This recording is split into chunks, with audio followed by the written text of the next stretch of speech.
اليوم كان أيضا في خبر عودة اللاعب المغربي عبد الرزاق حمد الله المحترف في الدوري السعودي في نادي الاتحاد إلى المنتخب المغربي. أخذ صدى كبير. اللاعب طبعا كتب فيها تغريدة: الحمد لله من قبل ومن بعد، الحمد لله أن رزقني تمثيل منتخب بلادي ووطني كأني ولدت من جديد، وهذه الفرحة لا توازيها فرحة أخرى مهما كانت.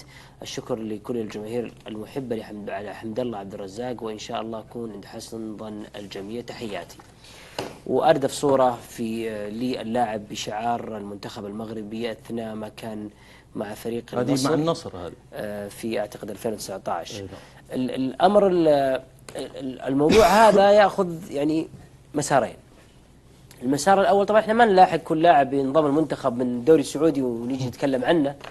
يعني الحمد لله الدوري السعودي غالبية الأسماء والنجوم موجودة في المنتخبات الأجنبية من كافة الأندية، حتى أتذكر كانت أندية أقل وكان لاعبتها موجودين، ليس تقليل باللاعب عبد الرزاق. المقصود في الأمر من جانب الجانب الأول إنه عبد الرزاق حمد الله يستحق انضمام المنتخب المغربي، وأتذكر من 2019 كان في كلام كبير على لما استبعد المنتخب. لكن الأمر اللي أنا شخصيا أتمناه مسألة أنه عبد الرزاق انضم للمنتخب المغربي. حاولوا يعني، وهذه رسالة إلى مجموعة، سواء كان واحد أو اثنين أو ثلاثة، أو لو جمعهم أكثر من ثلاثة. يعني هو أكثر من اثنين مجموعة. الكلام أنا اللي بقوله، طيب أنا مسؤول عنه يعني. يعني حاولوا أنكم يعني تبعدون عن شوية العقلية اللي أنا أشوفها تافهة يعني بالفترة الأخيرة وزادت عن حدها، في مسألة أنه ضرب الأندية ببعضها وجمهورها ببعضها. طيب انضم عبد الرزاق حمد الله وألف نعم عبد الرزاق، والله يوفق منتخب المغرب، بس ضرب النصر في الاتحاد، الاتحاد في النصر، في كل موضوع ترى صار الموضوع ممل بشكل يعني ممل بشكل خلاص يعني وصل حده وزاد شوي، لا زاد كثير مو بشوي. هنوا عبد الرزاق وباركوله ويستاهل، وهنوا منتخب المغربي وهنوا نادي الاتحاد لأنه عاد عبد الرزاق حمد الله المنتخب المغرب ويستحق. لكن مسألة أنه ضرب النصر بالاتحاد، اتحاد بالنصر في كل موضوع، وفي مجموعة في داخل المعسكر النصراوي أو معسكر الاتحاد إذا شافت الباب جت وراء على طول وانطلقت وبدت تتصادم مع بعض. خلاص اطلعوا ملينا من السالفة هذه. صار الدوري كله وش سوى عبد الحمد الله وش ما قال حمد الله، وش نام وش قام، وش سوى النصر الحمد الله، وش سوى الاتحاد للنصر. ترى الموضوع أكبر خلاص. الحين هذا موضوع لاعب انضم منتخب بلاده، وبالعكس يفرح أي واحد يهتم في الدوري وقيمته الفنية أنه كثير من الأسماء الأجنبية تكون موجودة في كأس العالم. بالنهاية شيء حلو كذا وهو يعلن مدرب المنتخب يقول لك عبد الرزاق حمد الله نادي الاتحاد. شيء جميل لما كان كاريلو أيام منتخب، أتذكر أنا في واحدة من مباريات كوبا أمريكا تتذكرون كان لاعب الفتح ولاعب الهلال موجودين في نصف نهائي كوبا أمريكا إذا ما خاب ظني، إذا هي كوبا أمريكا أنا ما متذكر، بس كان هذا في البيرو وهذا في لعيبة الهلال والفتح في البيرو. كان ذاك الوقت. ولما طلع منتخب إيطاليا كان المحترف اللي طلع منتخب إيطاليا يلعب في الفيحة، تتذكرون ذيك المباراة أيام تصفيات كأس العالم. فهذه تنعكس على الدوري بشكل عام. هاتفيا الزميل منار شاهين الإعلامي الرياضي. منار أهلا وسهلا. أهلا وسهلا فيك أستاذ عبد الله، تحية طيبة لك، تحية طيبة لكل متابعين حصاد رقم 24 والنجوم الإعلام والنقد الرياضي على طاولتك الغالية. الله يسعدك. طبعا خلينا ناخذ الموضوع في مسألة إنه لاعب يتلقى خبر انضمامه للمنتخب وكيف ردة الفعل. شفنا الفيديوهات اللي طلعت المنتخب البرازيل أعرق المنتخبات على مستوى العالم، وكيف بالرغم من أنه لاعب يلعب في أعظم دوري تلقاه في الدوري الإنجليزي ولا الدوري الإيطالي ولا الأسباني ويترقب اسمه، يعني ما عنده شيء اسمه أنه أنا على ثقة. اليوم أيضا واحد من أهم هدافين الدوري السعودي في العنصر الأجنبي الكابتن عبد الرزاق حمد الله اللي سجل أهداف عالية العدد والقيمة والعطاء في الملاعب السعودية، اليوم يتلقى الخبر بطريقة تحس إنها قيمة فرائحية كبيرة جدا أثناء إعلانه عن الخبر في مواقع التواصل الاجتماعي.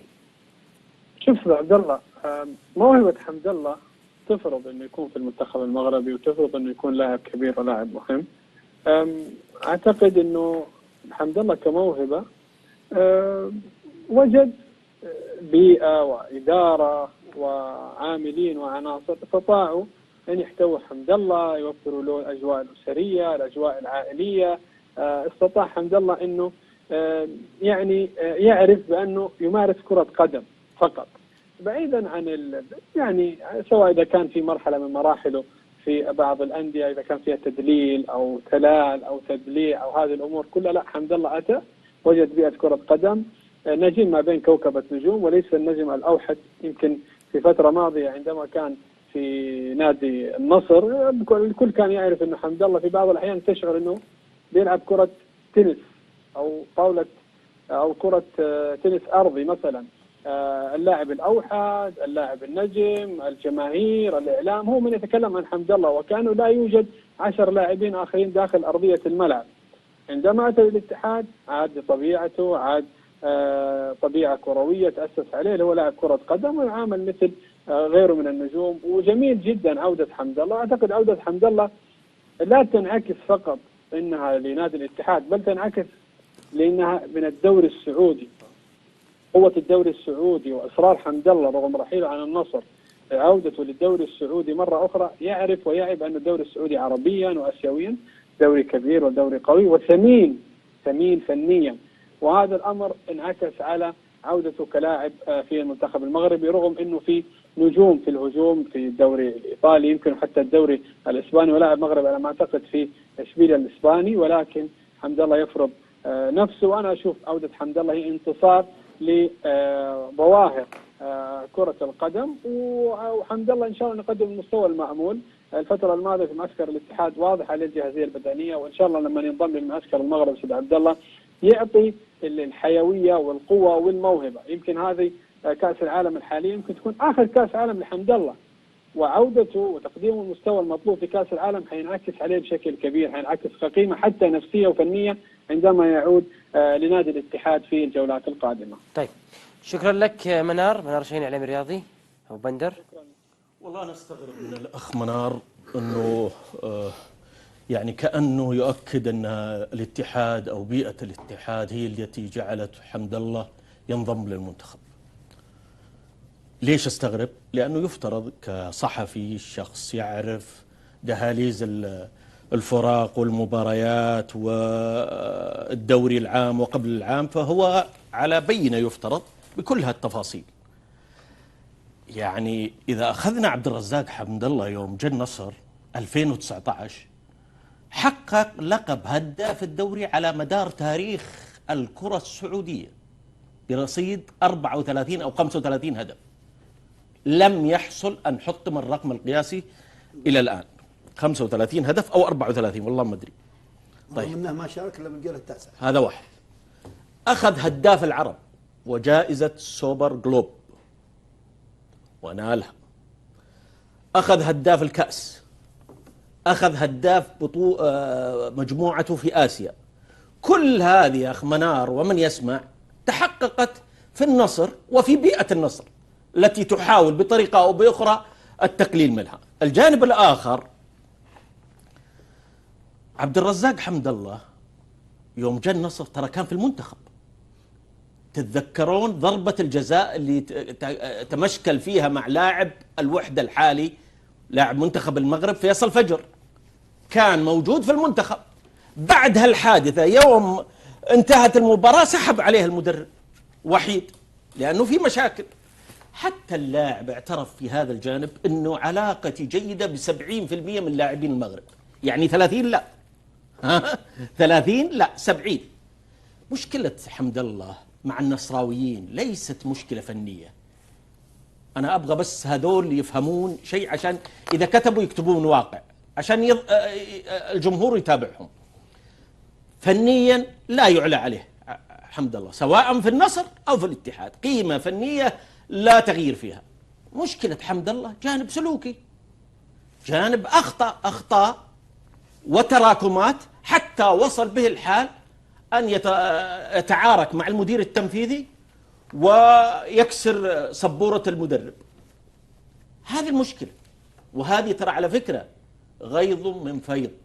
يعني حمد الله تم التحمل له للعديد من المشاكل. هذا في النصر بحكم أنه لاعب كبير. لابد النصر حتى تعامل مع حمد الله في عقده أنه بعد 2019 والأداء المبهر اللي قدمه أعطاه ضعف العقد كل هذه تأكيد على النصر، يعني أعطى عبد الرزاق حمد الله حقه المادي والفني. فلذلك لا يأتي واحد ويؤكد لنا على البيئة وما البيئة. ترى حمد الله ويوم هو في النصر كان في المنتخب المغربي، هذا أولا. بعدين للأسف، وأنا أشكرك أبو مشعل أنك أشرت لهذه النقطة، وللأسف تأكدت من الأخ منار. ما جاب طاري النصر. لا هو يتكلم عن البيئة. يعني اللي ما يختارونه مع المنتخب يصير، يعني بكرة لو منتخب مصر شال أحمد حجازي نقول بيئة الاتحاد سيئة؟ إيش المنطق ذا؟ يعني منطق بصراحة غريب. وهذا أنا لاحظته في عدد من التغريدات لأصحاب العقول الصغيرة اللي قاعدين ينبشوا في بيئة الاتحاد. بيئة الاتحاد، بيئة الاتحاد. طيب جميل بيئة الاتحاد، لكن ترى في لاعبين في النصر وفي الهلال وفي الأهلي. طيب أبو بكر لا زال مهاجم الصريح للمنتخب الكاميرون. إذا بيئة النصر جاذبة على كده.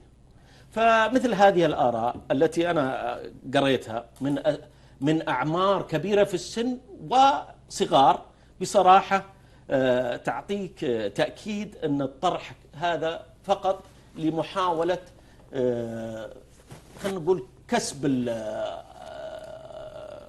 التغريدات، كسب أصوات، مصدر رزق ذكر النصر. بصراحة أنا لاحظتها لأنهم كلهم ركزوا اليوم بعد إعلان حمد الله وكأنها فرحة كبيرة أنه والله حمد الله أصبح في المنتخب. مبروك مبروك لهم أنه حمد الله في المنتخب. طيب، وتأكدوا أن النصر بيستمر وبيتعاقد مع لاعبين بارزين.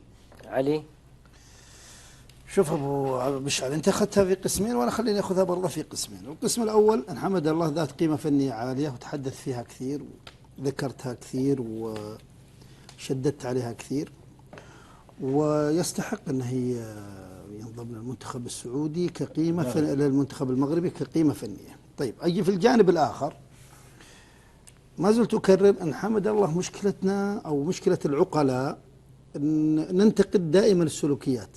لم يكن في يوم من الأيام علي هبة بشخص متلون أو منقلب على واقع كان موجود، وأنا انتقدته وهو كان في النصر. صح. وطالبت كثيرا بأنه يوضع في دكة البدلاء وهو جمت من جماهير النصر. صحيح. فاليوم اللي حاصل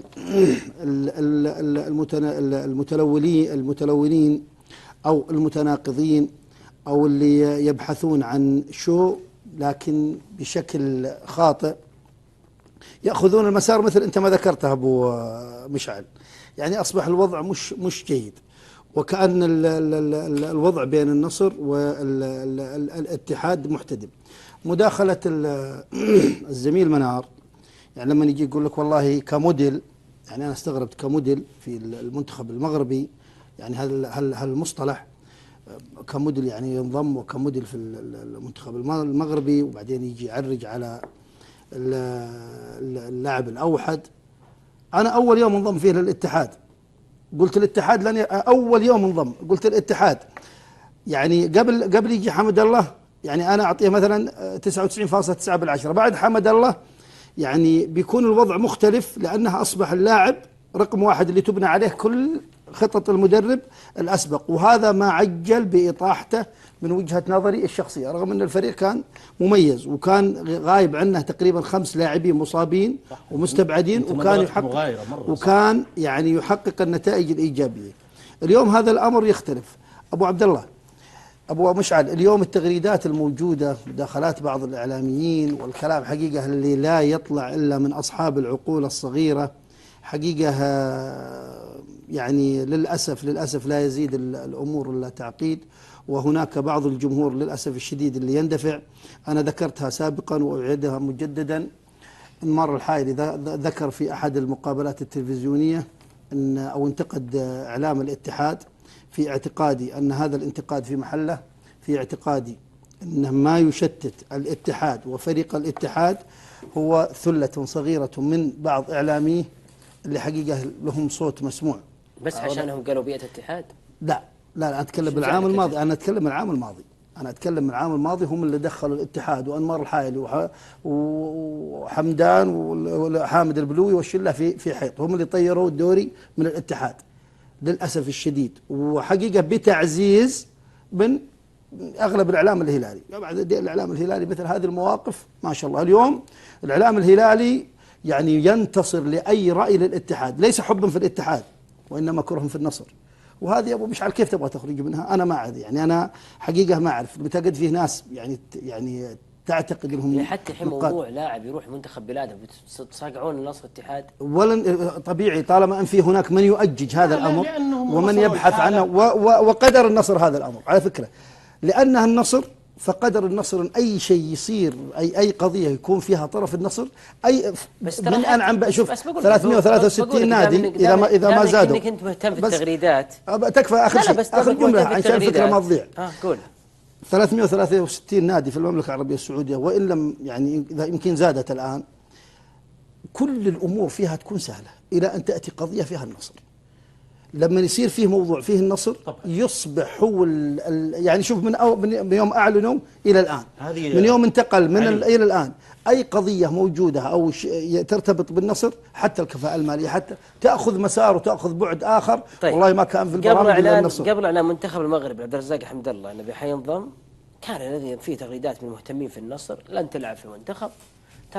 يعني نفس الشيء، يعني انت لا تاخذها بمقياس ومعيار، يعني أنا في بالجانب هذا ناس وفي بالجانب هذا ناس، اللي انا لما يجونك انا قاعد اتكلم يعني لك في حتى التأجيج. حمد الله وهو ما اعلن تشكيله المنتخب كان في كلام يلاحق فيه اللاعب ترى ما راح تنضم بس انا اتحدث عن التأجيج يا ابو مشعل. يا رجل في واحد قال في واحد قال صحيح، في واحد انا من حقي اقول ممكن حمد الله ما في واحد قال من مصدر خذوها ما راح يلعب مع منتخب المغرب. حلو، انا من حقك. انا منين جايب المصدر؟ طيب دقيقه ابو عبد الله، ابو مشعل، من حقك تقول من مصدر، بس مو من حقك انك تروح يا اخي ترمي على البيئه، مو من حقك انك تروح ترمي على الكيانات. هذا اللي انا اتكلم عنه. طيب اذا كانت بيئه الاتحاد جاذبه كما يقال، وهي ان شاء الله تكون جاذبه، ليش طيب راح سعود عبد الحميد؟ ليش راح مالكي؟ ليش راح فهد المولد؟ لا ناخذ المقياس بطريقه معينه، هي انتصار، محاوله جر النصر طيب لهذا لا هو ادخال النصر في كل لهذا المجتمع. ترى مو بعيب يكون الاتحاد افضل بيئه ويصير الهلال افضل البيئات، هذه طبيعيه. ما في عيب. الدليل محمد كنو وقع على النصر. اول شيء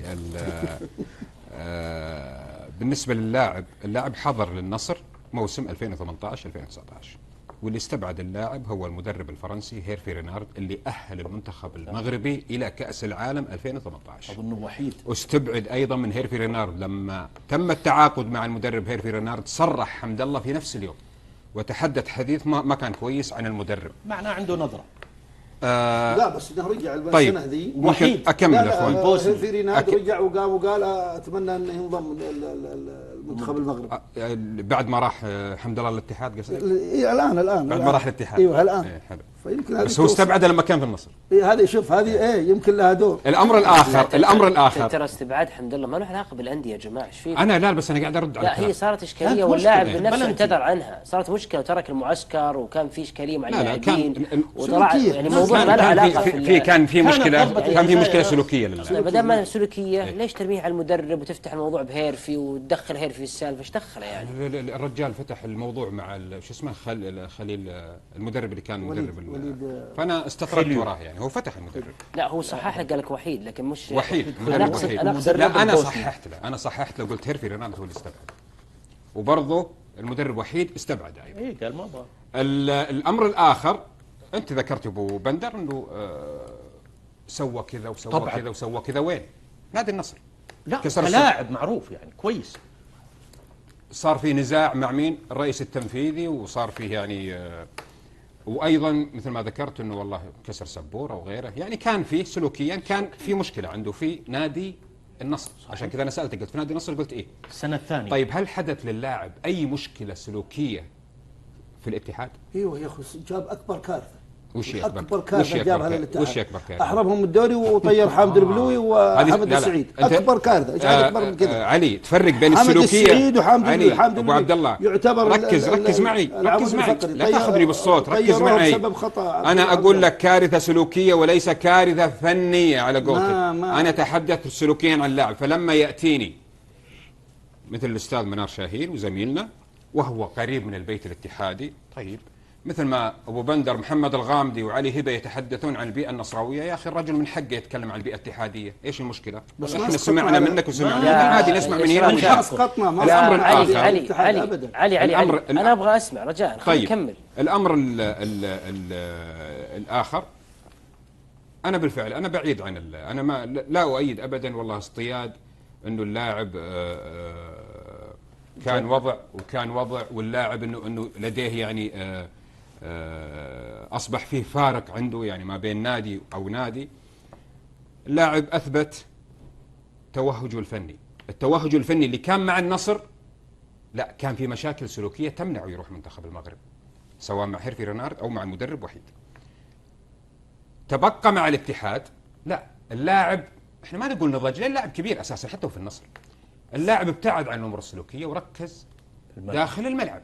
معليش ابو بندر، لو شفنا احصائيات اللاعب، بس ما لعب مع الاتحاد اللاعب ما صار له اي اهتزاز. انا قارنت على فكره احصائيات اللاعب، مبارياته واهدافه مع الاتحاد، وقارنت بعدد مباريات تاليسكا وعدد مباريات ابو بكر مع النصر ونتيجه النتيجه في الاهداف او صناعه الاهداف. ترى حمد الله يتفوق بشكل كبير مقارنه بعدد مبارياته مع الاتحاد. اللاعب لا زال على توهجه. اللي اختلف معنا في اللاعب ابتعد عن الظروف اللي كان ممكن يتحسس فيها كثير. وشلون عرفنا ان يتحسس فيها كثير؟ انت ذكرتها قبل شوي ابو بندر، كان اللاعب عنده مشاكل ومشاكل سلوكيه، قلت سوى. انا سالت الان وطرحت سؤال على الطاوله، هل اللاعب سوى او صار مع اي حاجه في البيت الاتحادي؟ ما صار شيء.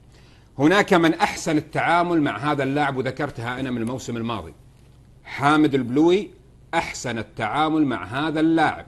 واضح انه حتى كان في اتفاقيه قبل التوقيع مع اللاعب انه ترى الوضع عندنا كيت وكيت وكيت، احنا عندنا خطوط حدود تتقيد فيها، اللي قاعدين نشوفه الان في ارضيه الملعب، في التدريبات، في داخل اسوار النادي. اللاعب اختلف تماما. القضيه اللي قائمه بينه وبين النصر هي اللي مخلي حمد الله ضابط نفسه. لا شلون ضابط يا نفسه؟ رجل يا رجل اللاعب قاعد يقدم فنيا سلوكيا، تعرف تاريخ ما لاحظنا عليه اي ملاحظه. تعرف تاريخ حمد الله في فريق الجيش والريان القطري؟ لا، وفريق الصيني ايضا اللي كان كيف طلع وجابوا صور له لقطات جميل، وهو طالع من المباراة بيروح ياخذ ليموزين. عبد الله هذا الكلام ما كنا نسمعه قبل. موجود. شلون ظهر الحين؟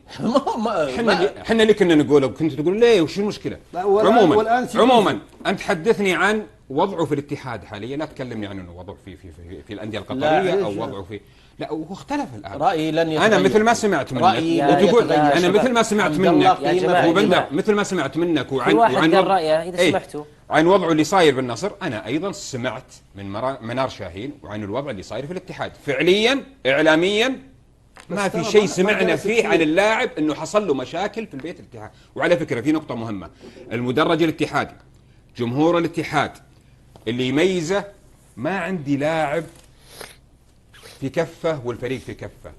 المدرج الاتحادي داعم لكل النجوم.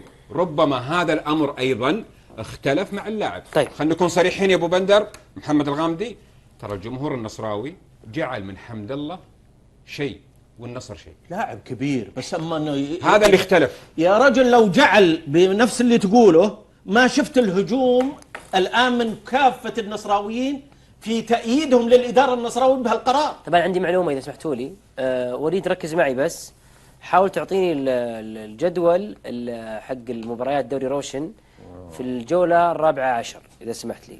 الجولة 14، طبعا الجولة 14 حيكون فيها عدد مواجهات، لكن في مواجهة اللي هي تجمع النصر والاتفاق حتؤجل إلى تقريبا 14 أبريل، وهي المفروض تلعب في 21 يناير.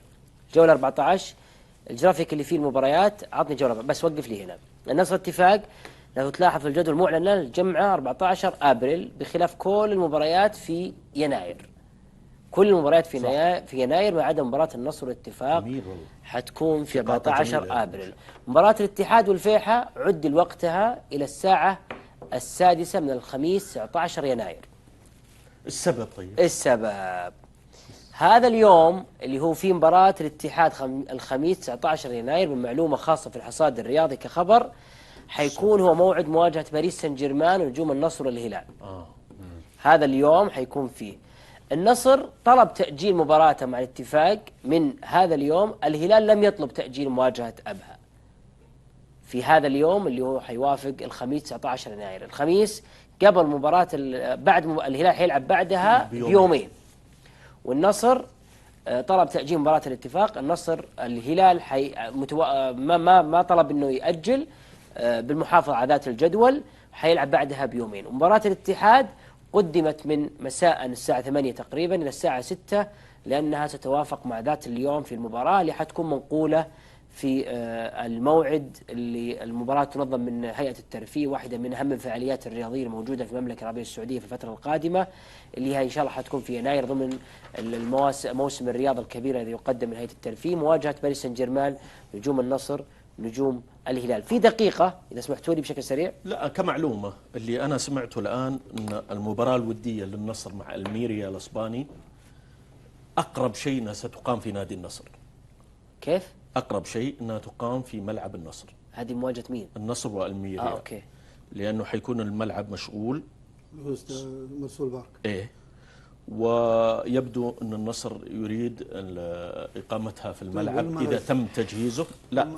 لا قد يكون، وستقام وفق المصادر اللي سمعتها أنها احتمال تقام الساعة 3 عصرا، والسبب أنها تتوافق مع مباريات دور ربع النهائي في كأس العالم اللي هي حتقام الساعة 6 والساعة 10، فنظرا لهالوقت بيخلون مباراة النصر والميريا في حدود الساعة 3. ما يخص مباراة باريس سان جيرمان، نجوم النصر ونجوم الهلال، يعني مباراة تعرف هي مثابة إعداد أو تجهيز للفرق هذا، وشيء جميل أنه يحضر فريق باريس سان جيرمان أو الفرق في الفترة الشتوية، لأنه بحاجة بالفعل أنه مثل ما نشوف فريق نيوكاسل يصل للمرة الثانية السعودية، الآن باريس سان جيرمان، هناك أيضا فرق. فالفترة الشتوية التي فيها البرد قارس، أنا أتوقع أن هنا في الجو سواء في جدة أو في المنطقة الشرقية بيكون شيء جيد. مباراة حتكون قد تكون إن شاء الله ودية استعراضية تجمع نجوم النصر والهلال ضد الفريق علي. بس أول في أنها تقام مباراة النصر والميريا في الملعب النصر، أتمنى يا أستاذ الملك فهد يا الملز. أنا ما أدري عن الصيانة في ذاك الوقت، بس عموما أقرب شيء بس إن إنها الملعب حيكون جاهز. أنت تعرف أنها بتكون مباراة زي ما تقول ترويجية، مباراة الهدف منها حتى تسويقيا حتى الجمهور حتى، فأتمنى أنها تكون يعني أتمنى اللي هو من ناحية الملعب. حضور الأندية ذي أبو مشعل اللي قاعد يسوي هيئة الترفيه الفعاليات في موسم الرياض، أنا في اعتقادي هي أيضا انعكاسه ودلالة كاملة على يعني ما تقدمه المملكة العربية السعودية من ناحية الاستضافات، من ناحية استقطابات مثل هذه الأندية الكبيرة. في اعتقادي أبو مشعل أن مباراة باريس ونجوم النصر أيضا هي نجوم النصر والهلال هي أيضا رسالة للجمهور الرياضي. دائما الرياضة تبقى رياضة داخل أرضية الملعب. أتمنى أن لا نتجاوز هذا الأمر.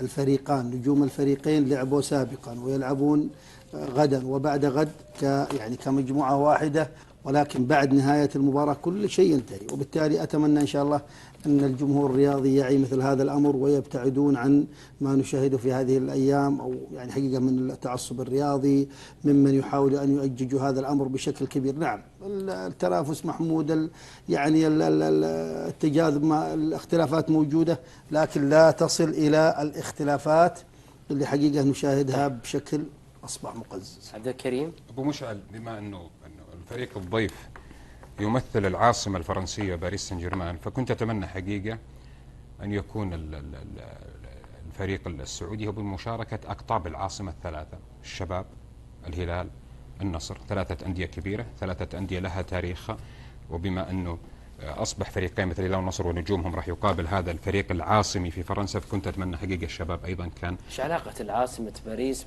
الربط أقصد؟ هي رمز، يعني أنت جمعت عندك الأقطاب العاصمة، عندك ال3، بما أنك سمحت الفريقين بدمجهم في هالمباراة هذه، خليهم 3، وكل ال3 فرق هذه كبيرة ترى.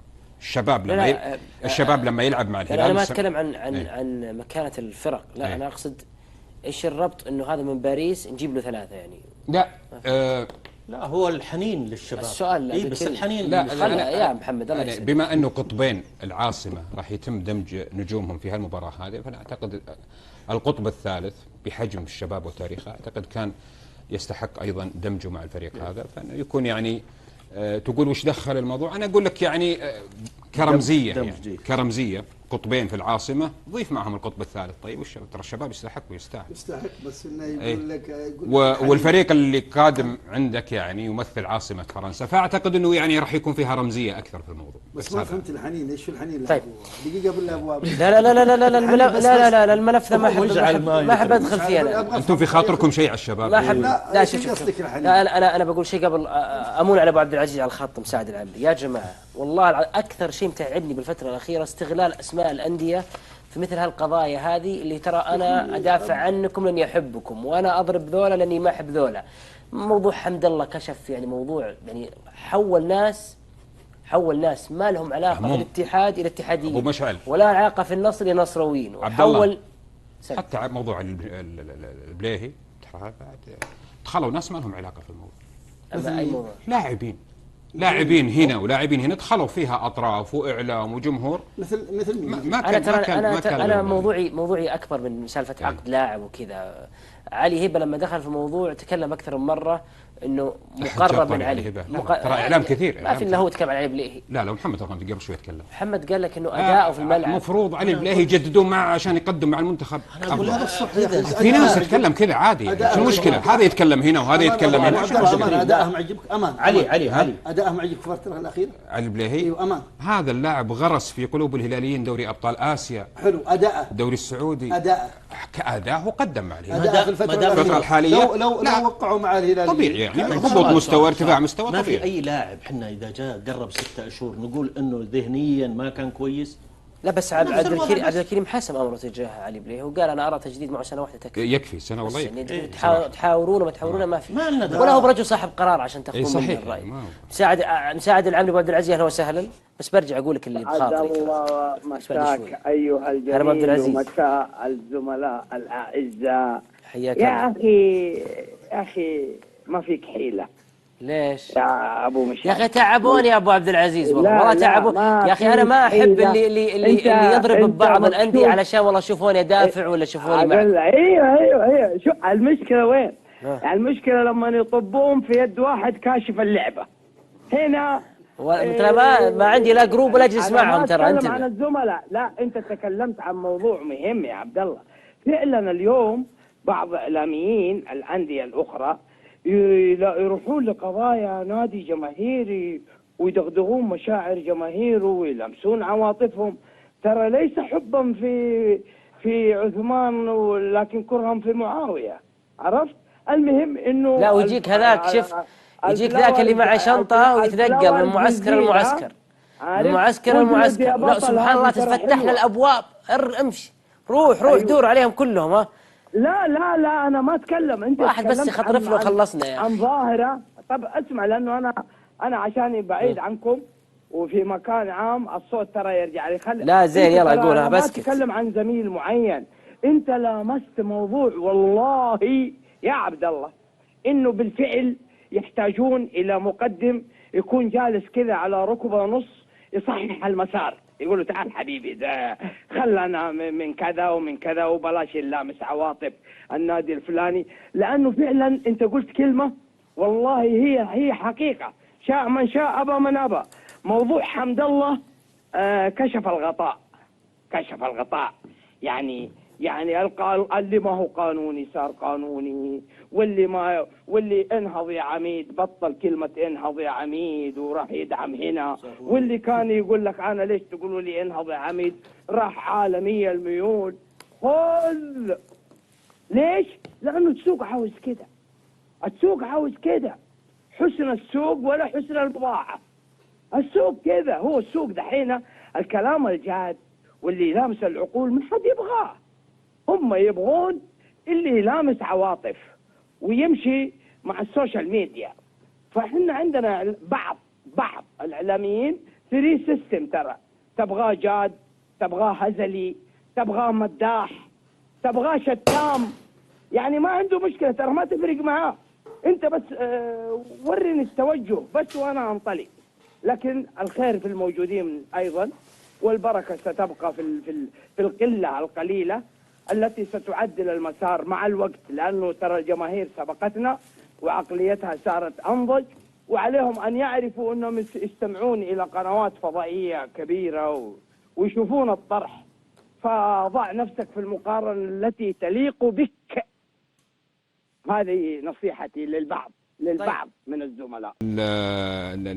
بالنسبه للرد على ابو عبد العزيز، انا كان اقصد ان بما انها مباراه وديه ومباراه استعراضيه وتقام في العاصمه، وبما انه دمج فريقين في العاصمه فتبقى ايضا فريق ثالث يستحق. زعلانين عليك الرياض، يقولون بالرغم انك اشتغلت معنا وواحد مننا لا نادي الرياض فتحنا لك بابنا ما جبت طارينا في الرياض، خليتنا بالخرج. نادي الرياض دوري درجه، والله زعلانين عليك، يعني يقولون ما شاء الله دافعت عن الشباب ولا جبت طاري الرياض. نادي الرياض دوري درجه اولى، ولو كان الرياض فعلا بمستوياته وبحضوره حطوا شده فيك بس ما نفع. لو كان لا رجعتوهم.